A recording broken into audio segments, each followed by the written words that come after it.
YouTube, I'd like you to meet Al, Andy, Mick, Chris and Andrew. Together, we all spent the last 2 months on an expedition in China. Our aim was to climb the world's highest mountain, Mount Everest. This is our Everest journey. Today is Sunday the 15th of May and we've had about a week at base camp now resting before we go up on our final rotation, and last night, or yesterday, Chris spent most of the day talking to the other teams and kind of comparing weather forecasts for the next week or so, and we think we've now got a weather window on the 20th, 21st, 22nd of May. So we are heading up tomorrow back to ABC. We're going to have a couple of days rest up there, and we are looking to try and summit on the 22nd of May at the moment, all going well. There is a forecast for some quite strong winds, and we're just waiting to see if they blow through or not. But the whole team is now really excited as we do finally have a plan, and hopefully now after 2 years of hard work and preparation, we're going to get a shot at the summit. Today we are all heading back up to ABC to begin our final rotation, our third rotation. We had another good weather forecast from Chris last night, so we're now looking at about a 4-day window from the kind of 21st to the 24th. So hopefully, fingers crossed, there's some low wind speeds in one of those days, and that'll give us a nice kind of warm summit day. Today we have a bit of the slog back up to ABC, the kind of 7-8 hour walk.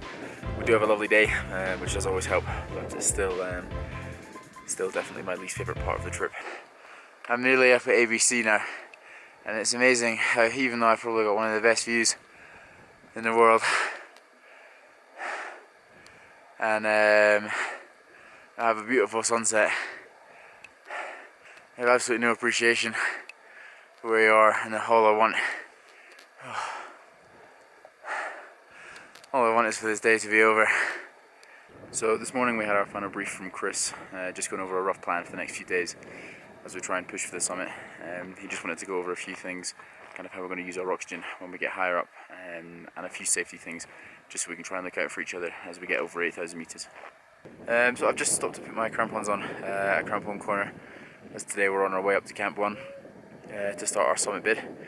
And if you look really closely up at the kind of the summit slopes, the last triangle up, you can see a few dots, and one of our Sherpa Purpose just walked past and saying that he's heard on the radio that the Chinese rope fixers have gone up and managed to fix the lines, which is really good news for us. And some of the Chinese team, some of the members, have also summited today, which is also good news. So fingers crossed that in 2 or 3 days time we also have some really nice weather. Well, we have arrived at Camp 1 at the North Pole. It was definitely easier this time than last time. But as soon as we arrived, our tent, everything, all the snow had melted underneath. So Andy and I had spent about an hour filling it in. We've probably got the world's most uneven tent, but it's going to have to do. We don't yet have a weather forecast from Chris, but Perba has spoken to him and we do have good news, so we're going up to Camp 2 tomorrow, or good news.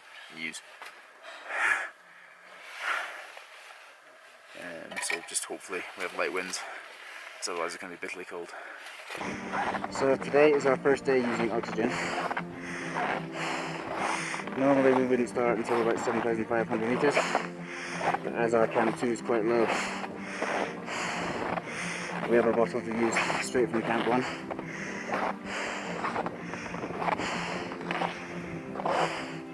It's quite a strange feeling walking with a big mask on. Feels quite restricting, and you just kind of want to take it off most of the time.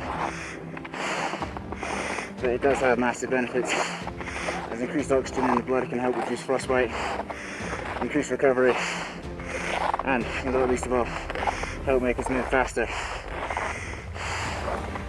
So, we'll see how today goes, but I feel like a spaceman, or something like Darth Vader. So I arrived at Camp 2 a little earlier today. It was our first day using supplementary oxygen, and I felt really good. I think it made a massive difference. It's absolutely stunning up here. It's 4:30. It's absolutely beautiful. Camp 2 isn't really much, it's just 1 to 10 speeds. I don't want any more village we can find them. I think Camp 3 is going to be very similar. still see a few people coming back down from this summit tent. That's a lot of successful summiters today, which is good news for us, so hopefully 2 days time we'll be able to join that list. Right now,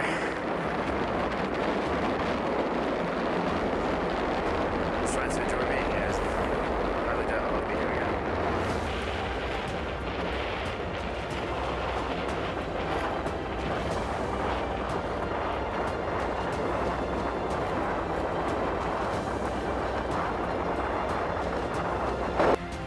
So because earlier today I didn't use a full bottle of oxygen, the whole point is to get some to rest.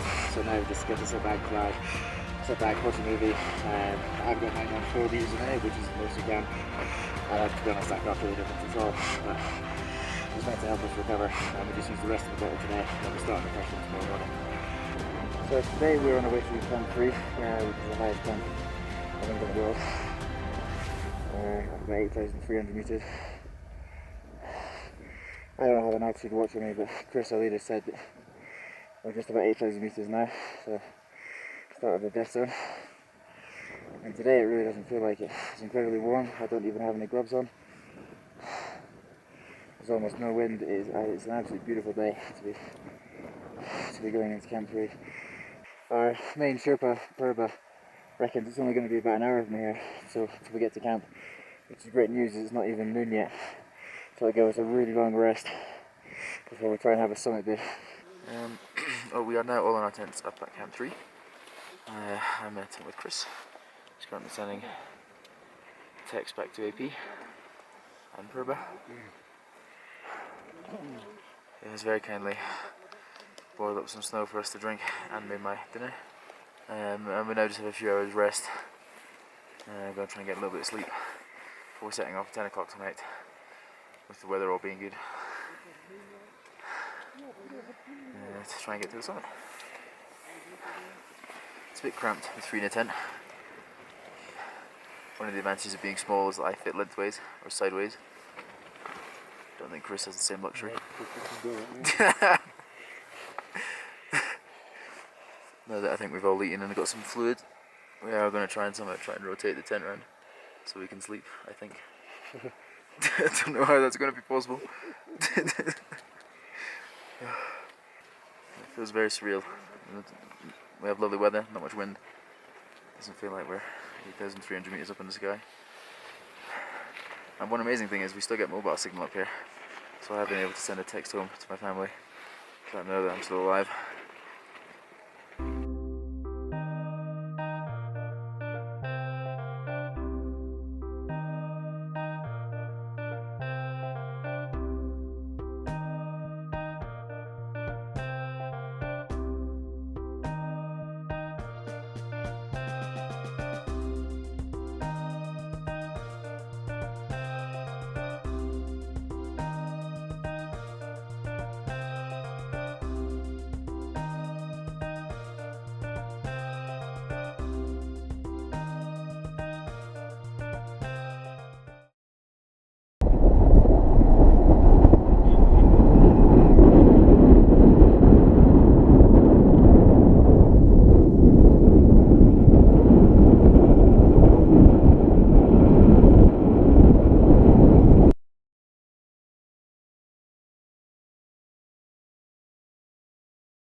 So today is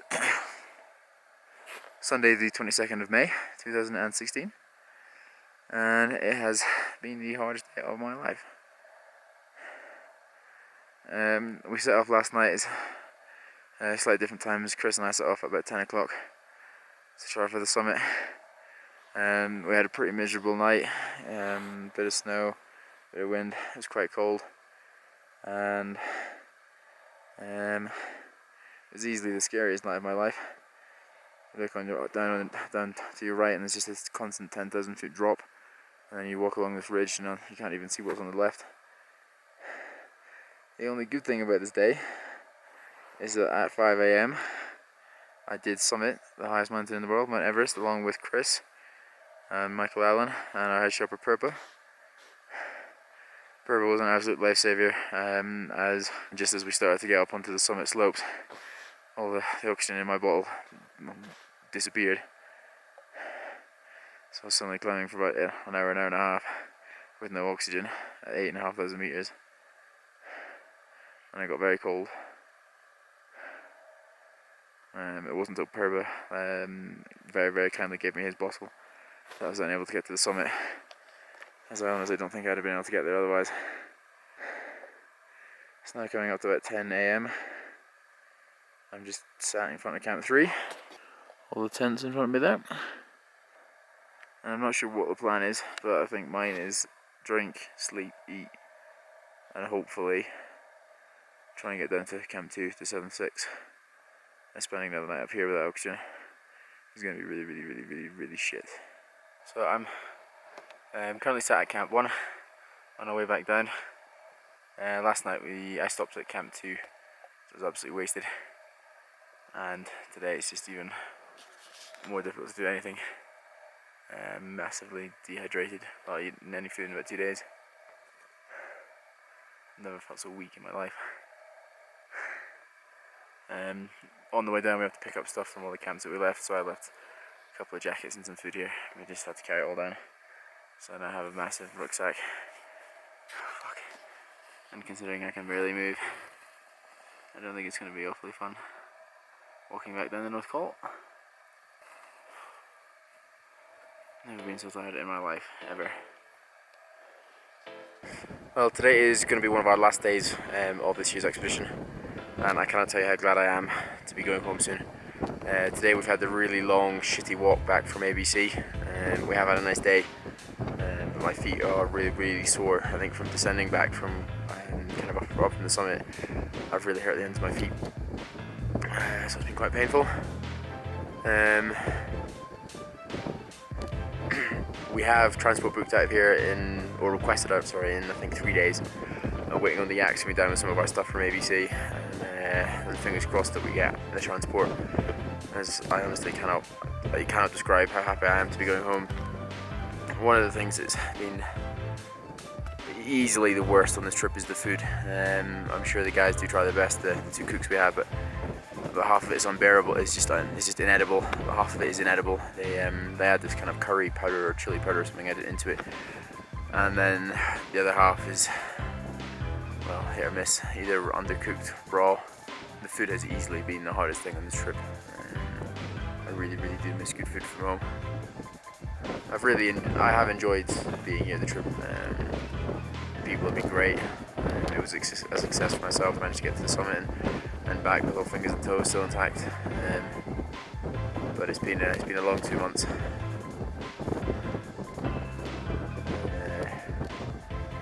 I cannot wait to get back on that plane. Well, we've been back at base camp for 2 days now, and we've just been waiting on the yaks to come down and for our transport out here to be confirmed. And Chris found out today that we will be leaving tomorrow, which is really good news, and we'll be getting to Lhasa in a day. So Andy Smith and I now have a flight booked out of Lhasa back to Chengdu and then back home, which I'm really excited about. But the only downside is that to get to Lhasa in a day, it does mean that we have to leave at 3 AM. So it's currently mid-afternoon. The yaks still haven't arrived. We're waiting on them with all our kit from up at ABC, so we can't even pack. So I think it's going to be a bit of a hectic night getting everything sorted. So I am really happy to be getting out of here, but the fact that it has to be at 3 AM is a bit annoying. Well, after a whole day, of driving yesterday, managed to get from base camp to Lhasa in a day. We left at 5 AM, got here about 10 o'clock at night, so it was a really long day. We're back in the really posh, nice hotel that we stayed in originally. I'm just currently waiting for Andy Smith and his bags. As we're about to head off to the airport to catch our first flight. So Andrew and I are now on our flight back to Heathrow. One of the great little perks I do have is my dad is a pilot, which does mean that every now and then I do manage to get an upgrade. So today I've been really lucky. I managed to get a seat back home in business in club, which is absolutely fantastic. So it just means the next 10 hours are going to be far more enjoyable than if they were in economy. I'm now going to head off and get some sleep. I hope you guys enjoyed the video. And if you have any questions again, please do just stick them in the box below.